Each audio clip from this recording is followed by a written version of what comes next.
Shiva news चॅनलमध्ये आपल्या सर्वांचे सहर्ष स्वागत। चला तर पाहूया आजच्या काही घडामोडी। माणिकनगर निप्पाणी येथील रहिवासी श्री बाबूराव चुडप्पा आलतकी यांचे सोमवार दिनांक 13/10/2025 रोजी दुःखद निधन झाले आहे।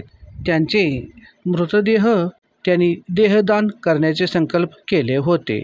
आज दुपारी त्यांचे देहदर्शन 1:30 वाजता करण्यात आला।